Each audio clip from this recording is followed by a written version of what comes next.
tell a little story about William Sloane Coffin.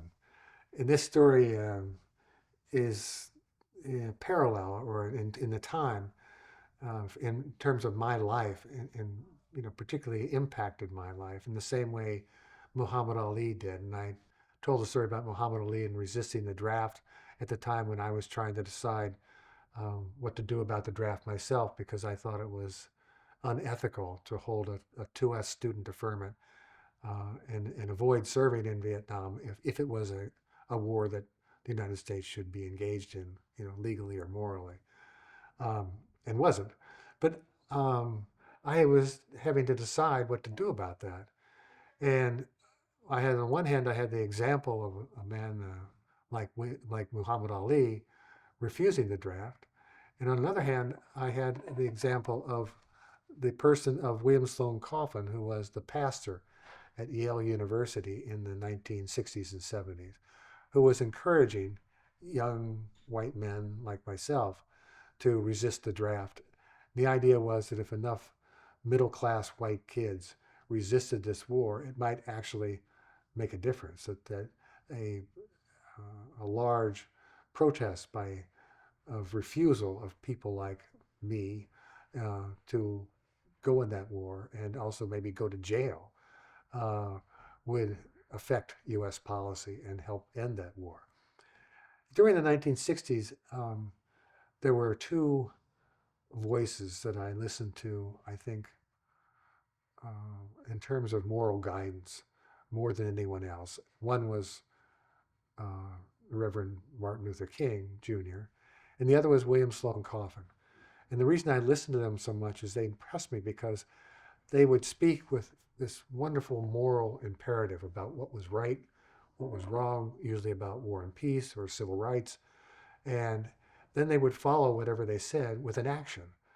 They were willing to take the consequences of their own speech to guide other people by showing them what they could be doing, that they had the courage to do the things they were talking about, whether it was freedom riding or going on a demonstration in Birmingham or, resisting the war. I mean, William Sloane Coffin was actually indicted, by the U.S. government for encouraging young men to resist the draft. I went down to Yale University from Cambridge, where I was in school, to a big rally at Yale. I think it was in maybe the winter of 1967 or early spring 1968 while I was still in college. And I took my draft card and I handed it in to this demonstration, which was being um, run by William Sloane Coffin, who spoke and then received hundreds of cards from young men were then given to him, and then they would subsequently be mailed back to their draft boards, saying that this young man was refusing to participate in the Vietnam War. I assumed at that time that I would probably be prosecuted and maybe even go to jail for a period of time and have to pay a fine. But I thought that that was my duty, my moral duty at that point.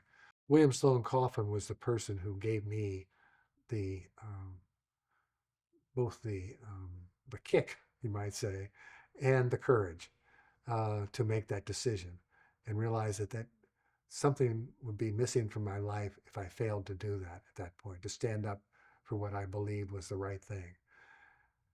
When I started painting Americans Who Tell the Truth, one of the first things I did was find out where William Sloane Coffin was living, which was up in Stratford, Vermont. He is retired now. And I got in touch with him and told him what I was doing. And I went to visit him and then paint his portrait. This was one of the early thrills for me of this project. I mean, when I had handed my draft card in, I was just one of 1,000 kids. When I went to meet him, I was one now grown man who could trace back a moral decision in his life to that man, William Sloane Coffin, and thank him for it, and then paint his portrait because of what he had helped me do that made my life feel more in line with my own principles. And we became, after that, very good friends for the next several years that he was still alive. And I treasure that time and I treasure his example.